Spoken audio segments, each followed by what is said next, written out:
In a classroom, the walls are not just made of bricks. They are made of the languages, the stories, the cultures, the dreams and aspirations of the students inside the classroom. If we listen closely, we might be able to hear the whispering of a Tagore poem from one of the benches, or maybe the humming of a Santali folk song from another, or it could also be the beat of a hip hop music. This is cultural diversity.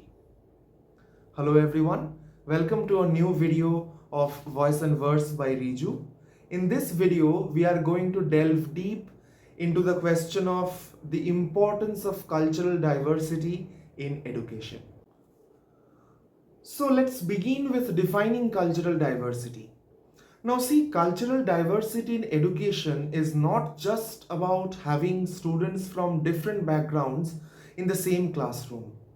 It is much more about acknowledging, respecting, and learning from the differences in language, in traditions, values, and ways of thinking. It is about understanding that knowledge itself has many accents.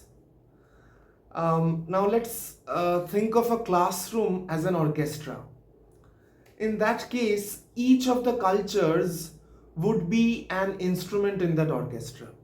So without diversity, we would have a single melody. Whereas with diversity, what we would have is a symphony. So that is cultural diversity in education. So why does cultural diversity matter? Firstly, it broadens perspectives. When students are exposed to multiple cultural viewpoints, they learn to see the world through more than one lens. Literature teaches us this. Let's take an example. Say in Chinua Achebe's Things Fall Apart, we see the clash between the colonial culture and the Igbo culture. Now, if that text is read alongside with, say, Shakespeare's Tempest, that allows students to explore power, identity, loss from an entirely different cultural vantage point. Secondly, cultural diversity builds empathy. Music would be a perfect metaphor to understand this. You might not be speaking the language of a song of a different country that you listen to, but you can feel the emotion, the rhythm of the song, can't you? Similarly, cultural diversity in a classroom invites students to feel the pulse of someone else's reality. Now, this feeling or this experience might be a vicarious one, but that is a feeling, an experience nonetheless, and that is important. That is what cultural diversity teaches. It builds empathy in the students. Thirdly, it prepares students for the real world. See, this 21st century workplace is a global stage. A child who has grown up sharing group projects or assignments with classmates from different cultural backgrounds will grow up and learn to tolerate difference, and not only tolerate difference but also value it as a strength. That is a huge learning as an individual and as a human in this society. About some challenges and misconceptions associated with cultural diversity. See, some people think that diversity means division, but in reality, ignoring diversity is what creates division. A child whose cultural identity is not reflected in his education, that child feels like a ghost inside his own classroom. Representation is not a luxury, it is oxygen. It is the oxygen with which the child will breathe and nurture and grow. each of the students need the same amount of oxygen for each of them to grow as a healthy individual in this society. Every culture is a verse in the poem of humanity.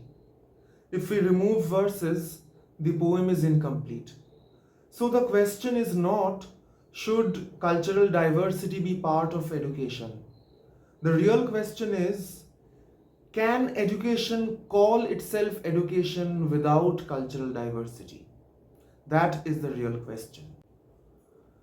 And if I may add from my own experience as a teacher in a school for tribal children, I have observed with much pain that most of the teachers are not genuinely concerned with knowing, respecting, or even acknowledging the culture of the other.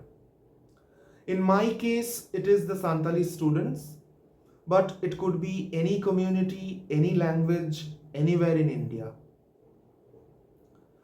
When a dominant or majoritarian culture is meant to stand above and the other culture is posed as a submissive or subordinate culture, there is no true cultural diversity in such a scenario. And in India, such subordination is a systemic subordination. So, if we really embrace cultural diversity honestly, there is no dominant or subordinate culture, but there is only learning shared as equals. That is the basic tenet of cultural diversity, that we are all one. And the distinctions between dominant culture, majoritarian culture, subordinate culture, these distinctions start dissolving. And it takes the shape of a whole, the shape of a one. And that is also the most sought after objective of cultural diversity in a nation as multicultural, as multilingual, as diverse as India. And today, in the current socio-political climate of India, this is not a small matter. When one culture, one language becomes the state policy, Hindi, Hindu, and nothing else, teaching cultural diversity is not just educational.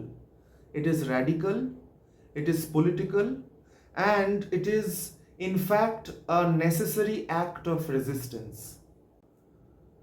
So, if this made you think, please share your thoughts with me through comments. And please do like, follow, and subscribe my Facebook page and YouTube channel. Thank you everyone for listening.